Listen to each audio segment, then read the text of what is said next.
what's going to define 2015 as we get closer to the 2016 presidential polls? I think it is that struggle, a struggle of citizens seeking to regain their country. This country is a hostage country. It is a captive country.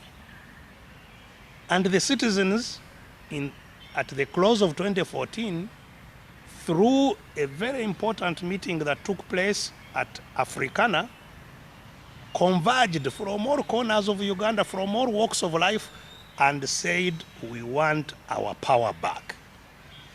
We want the system that manages elections to change. And they listed, I think they were 16, 17 points to say these must change in order to have elections in which we have power. The dictatorship laughed it off, said, we don't know who those chaps are. Who are they? We don't care what they say. It's going to be the defining moment, whether citizens in this country have power or whether power rests with the dictator. That is the call for 2015. Political gimmicks always characterize the preceding year, the elections. How do you think the opposition is likely to deal with these gimmicks that normally involve a lot of defections?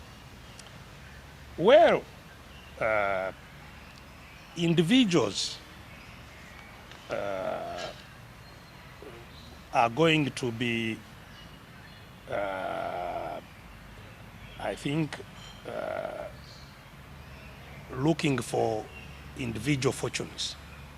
Many individuals are going to be looking for individual fortunes in the political struggles of 2015. And depending on where those individuals place their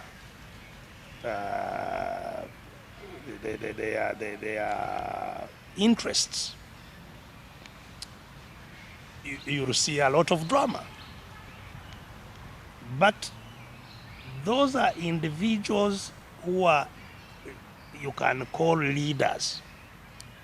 But the struggle that I talked about, that is going to define, or that I hope will define 2015, is not a struggle amongst the leaders. It's a struggle of citizens looking to have their country back, to take charge of their country. Now, citizens are not office seekers. So the office seekers will continue. They have already started. I saw Seya saying he has now vacated being an advisor of Museveni. I don't know where he's going. These are, fortune seekers, leaders who are looking for some advantage here and there, will be jostling and, engaged in drama. But citizens are not engaged in drama. Citizens are engaged in their survival. That is what advises what citizens need to do. And those, I hope, will remain steadfast, will remain focused on ensuring that these games end, regardless of who is playing them, that we can create a stage for peaceful change of power, that Museveni regime ends, because we shall never have peace, we shall never have stability, unless we end dictatorship, whether it is by Mr. Museveni, whether it is by Besigye. And that will only end if citizens have power. Currently, majority, especially those who believe in free and fair elections, are praying for electoral reforms to be implemented, especially having an independent electoral commission. Will you be surprised if government deems these demands unnecessary? No, that is what we expect. They have already said so. They have already said that the citizens that talked at Africana are not serious, we don't know who they are, and so on and so forth. Don't forget that the institutions we have, this is what I have been telling you, the institutions we have today are institutions of the dictatorship. We have a parliament of the dictatorship. Increasingly, we have courts of the dictatorship. We have the dictatorship rampaging all over the executive arm of government.